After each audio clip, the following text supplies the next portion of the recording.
Pemirsa, tanpa rasa malu, 3 pasangan muda-mudi asik bercumbu di taman hingga viral di Sampang, Jawa Timur. Aksi para pelaku mendapatkan kecaman oleh warga. Sepi, tapi ada yang pacaran. Video amatir warga menunjukkan pasangan muda-mudi asik bercumbu mesra di Taman Bunga Jalan Jamaluddin, Sampang, Madura. 3 pasangan ini seakan merasa dunia milik mereka, hingga tak menghiraukan keberadaan warga sekitar yang datang ke taman. Mereka memanfaatkan suasana sepi saat malam hari.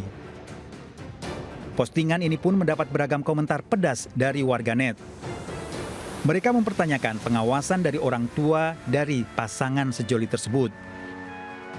Selain itu, ada juga yang mengecam tindakan yang dilakukan ketiga sejoli tersebut dan meminta Satpol PP menanganinya.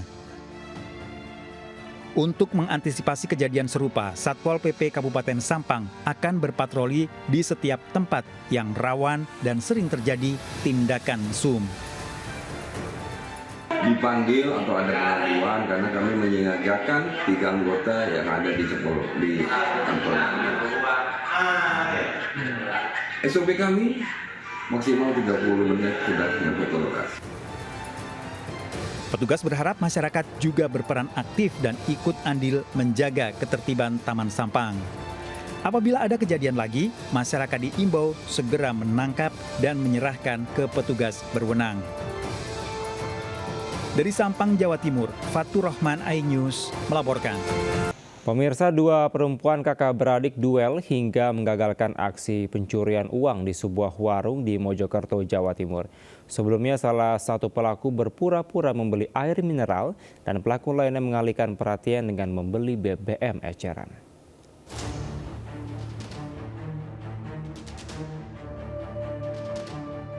Setelah sempat berduel di tengah jalan, 2 perempuan kakak beradik yang juga anak pemilik warung berhasil menangkap pencuri uang di sebuah warung di Desa Windu-Rejo, Kabupaten Mojokerto. Pelaku langsung dibawa perangkat desa ke Polsek Kutorejo untuk menjalani pemeriksaan. Meski berhasil mempertahankan uang penjualan, kedua korban mengalami luka di tangan dan kepala. Peristiwa bermula saat salah satu pelaku berpura-pura membeli air mineral, sedangkan seorang pelaku lainnya mengalihkan perhatian penjaga toko dengan membeli BBM eceran. Saat korban lengah, satu pelaku menggasak uang tunai hasil berjualan di laci, hingga aksi pelaku dipergoki anak pemilik toko. Orang itu mau nyengklak gini loh, mau nyengklak, terus tak gandoli, saya gini kak, itu apa lingkaran ditarik, terus tarik. Habis itu temennya itu sudah kabur. Habis itu orangnya kan saya teriak-teriak gandoli orangnya, kakak saya keluar kakak saya keluar terus ikutan narik tapi orangnya lari. Iya, tarik-tarian tapi ngebleng kan, orang-orang itu nggak ada yang nolongin, tapi aku tetap ini loh maling, ini tetap tolongin.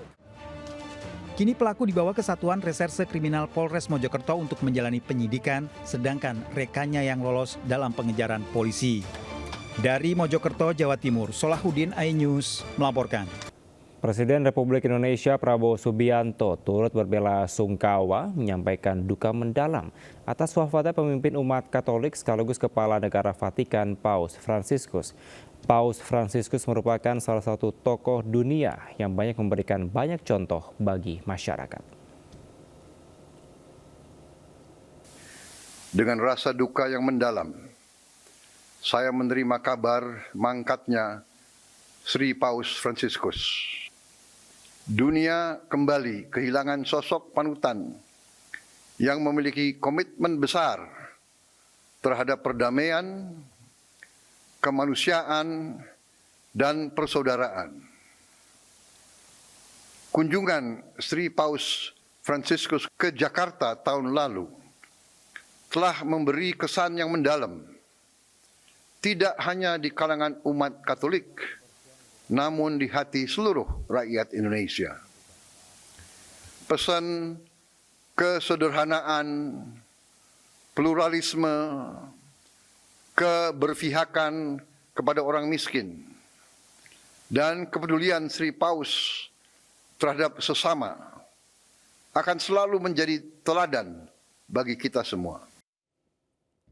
Ke informasi lainnya pemirsa, Kepala Bidang Kebersihan Lingkungan Hidup Kota Tangerang Selatan ditangkap tim Kejaksaan Tinggi Banten karena korupsi jasa layanan pengangkutan dan pengelolaan sampah. Pelaku korupsi itu menangis saat akan masuk ke dalam mobil tahanan karena ingat anak dan istrinya.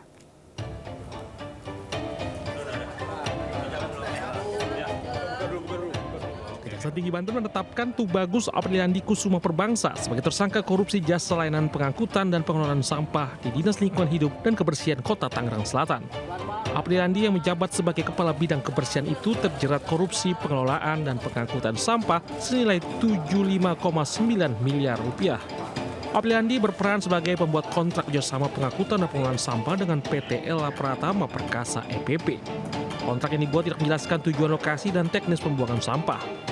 PT BP tidak melaksanakan pekerjaan tersebut, sampai yang harusnya dibuang ke tempat pemrosesan akhir justru dibuang di sembarang tempat. Kontrak yang disahkan oleh tersangka selaku PPK dan kemudian dijadikan sebagai dokumen kontrak ternyata tidak disusun dengan benar karena tidak mengatur sama sekali tujuan lokasi pengangkutan sampah dan tidak mengatur bagaimana teknis pengelolaan sampah yang harus dilakukan oleh PT EPP. Sebelumnya, Kejaksaan Tinggi Banten sudah menetapkan Kepala Dinas Lingkungan Hidup Tangerang Selatan, Wahyunoto Lukman, sebagai tersangka. Pelaku korupsi itu ditahan di rumah tahanan Pandeglang. Dan Wahyunoto di Banten juga menahan Direktur EPP sebagai tersangka. Di Serang, Banten, Maisa Priandi, Ainus melaporkan. Pemirsa, Jaksa hadirkan 8 saksi dalam sidang lanjutan kasus dugaan korupsi impor gula. Mantan Menteri Perdagangan Tom Lembong didakwa menerbitkan izin impor gula tanpa prosedur resmi dan merugikan negara 578 miliar rupiah. Pengadilan Negeri Jakarta Pusat kembali menggelar sidang lanjutan dugaan korupsi impor gula yang menjerat Tom Lembong. Jaksa penuntut umum menghadirkan 8 saksi dari latar belakang yang berbeda.